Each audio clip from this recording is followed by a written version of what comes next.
Hello दोस्तों, नमस्कार। मैं हूं प्रमोद राव और आप देख रहे हैं बहुजन लाइव। साथियों, आज की वीडियो में हम लोग जानेंगे कि कौन बड़ा है, ईश्वर बड़ा है या डॉक्टर अंबेडकर बड़े हैं।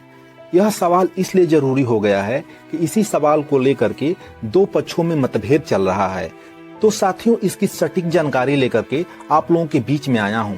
इस वीडियो को देखने के बाद यह खुलासा हो जाएगा कि कौन बड़ा है, ईश्वर बड़ा है या डॉक्टर अंबेडकर बड़े हैं। तो साथियों, अगर आप चैनल पर नए हैं तो चैनल को सब्सक्राइब कर लीजिएगा, वीडियो को लाइक कर दीजिएगा, साथ ही बेल आइकन की घंटी को भी दबा दीजिएगा, जिससे हमारे वीडियो की नोटिफिकेशन सबसे पहले आप लोगों को मिल सके। तो दोस्तों, चलिए वीडियो को शुरू करते हैं। सम्मानित साथियों, ईश्वर को लेकर के दो मत हैं। एक मत का ये मानना है कि ईश्वर है। उनका तर्क ये है कि अगर ईश्वर नहीं होता तो ये सूरज कैसे होता, ये चांद कैसे होता, ये पृथ्वी कैसे होती, ये हवा का निर्माण किसने किया है, मनुष्य को किसने बनाया है। तमाम प्रकार के उनके सवाल होते हैं। जो लोग ईश्वर के होने का दावा करते हैं उनमें से 95% लोग अंधविश्वास और पाखंड में उलझे हुए हैं। सम्मानित साथियों, जो दूसरा पक्ष है उसका मानना है कि ईश्वर नहीं है। उसका तर्क यह है कि इसके पीछे साइंस काम करता है। साथियों, जो दूसरा पक्ष है जो ईश्वर के न होने का दावा करता है, जो कहता है कि ईश्वर नहीं है, उसका मानना है जो कुछ भी इस ब्रह्मांड में है उसके पीछे वैज्ञानिक कारण है और वह लोग साइंटिफिक टेम्परामेंट पे विश्वास करते हैं, इसलिए ईश्वर के अस्तित्व को नकार देते हैं। साथियों, ईश्वर के बारे में महान साइंटिस्ट स्टीफन हॉकिंग ने डिस्कवरी चैनल पर कहा था कि अगर पूरे ब्रह्मांड में, अगर पूरे विश्व में कोई ये सिद्ध कर देता है कि ईश्वर है तो मैं उसे अपना सर्वस्त्र दान कर दूंगा। साथियों, ईश्वर को लेकर के दक्षिण भारत के पेरियार रामास्वामी नायकर कहते हैं, जिसने ईश्वर को रचा है वह बेवकूफ है, जो ईश्वर का प्रचार प्रसार करता है वह दुष्ट है, जो ईश्वर की पूजा अर्चना करता है वह बर्बर है। साथियों, चलिए हम लोग कुछ देर के लिए मान लेते हैं कि ईश्वर है। अच्छे लोगों को सुख और शांति देना, उनके जीवन में खुशियां लाना और बुरे लोगों को तकलीफ देना, दुख देना और उनके जीवन में तमाम प्रकार की समस्याएं देना, ईश्वर का यही काम हो सकता है अगर ईश्वर है।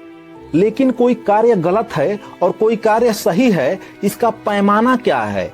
दोस्तों, इसी देश में, यानी हम भारतवर्ष की बात कर रहे हैं कि भारत में हजारों वर्षों से एक समुदाय विशेष पर जुर्म, अत्याचार, शोषण, बलात्कार होता आया, लेकिन कोई भी उन्हें बचाने नहीं आया। अगर ईश्वर था तो बचाने क्यों नहीं आया? एक समुदाय विशेष को जातियों में बांट करके उन्हें नीच, अछूत कहा गया, लेकिन कोई भी ईश्वर बचाने नहीं आया। ईश्वरवादियों का मानना है कि इस पृथ्वी पर जो कुछ भी होता है, इस ब्रह्मांड में जो कुछ भी होता है, वह ईश्वर की मर्जी से होता है। अगर एक पत्ता भी डोलता है तो वह ईश्वर की मर्जी से डोलता है। तो क्या इस देश के मूल निवासी, इस देश के एसी, एसटी, ओबीसी समाज के ऊपर जो जुर्म हो रहा था, जो अत्याचार हो रहा था, जो बलात्कार हो रहा था, क्या उसमें ईश्वर की मर्जी शामिल थी या खुद ईश्वर शामिल था? क्योंकि अगर ईश्वर होता और सही गलत का पैमाना उसे पता होता तो उसे अच्छी तरह से पता होना चाहिए था कि जो इस देश के मूल निवासियों के साथ हो रहा है वह गलत हो रहा है, उनके साथ अत्याचार किया जा रहा है, तो उसको उस पे एक्शन लेना चाहिए था और बुरे को बुरा दंड देना चाहिए था और सही को उसके साथ इंसाफ करना चाहिए था। लेकिन यहाँ उल्टा हुआ।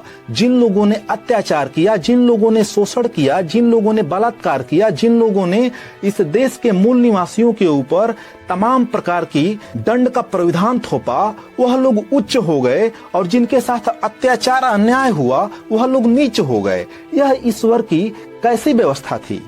इस देश के मूल निवासियों को मंदिर प्रवेश पर रोक लगा दिया गया, वही मंदिर जिसमें कहा जाता है कि ईश्वर का वास होता है। शिक्षा पर रोक लगा दिया गया। इस देश के मूल निवासियों को नदी, तालाब और झीलों का पानी पीने से मना कर दिया गया। इस देश के मूल निवासियों को धन रखने से वंचित कर दिया गया। वेद और पुराण सुनने पर उनके कानों में शीशा पिघलाकर डालने का आदेश जारी कर दिया गया। इस देश के मूल निवासी महिलाओं को, माताओं बहनों को देवदासी बना दिया गया।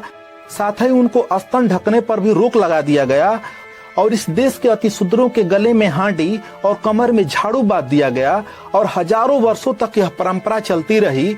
कोई बचाने नहीं आया। अगर ईश्वर था तो बचाने क्यों नहीं आया? अगर ईश्वर था तो सही गलत का इंसाफ करने क्यों नहीं आया? क्या हजारों वर्षों से इस देश का एससी एसटी ओबीसी मूल निवासी समाज क्या ईश्वर को पुकारा नहीं होगा? अगर इस देश के मूल निवासियों ने ईश्वर को नहीं भी पुकारा तो ईश्वर को अपनी मर्जी से इन मूल निवासियों की मदद नहीं करनी चाहिए थी।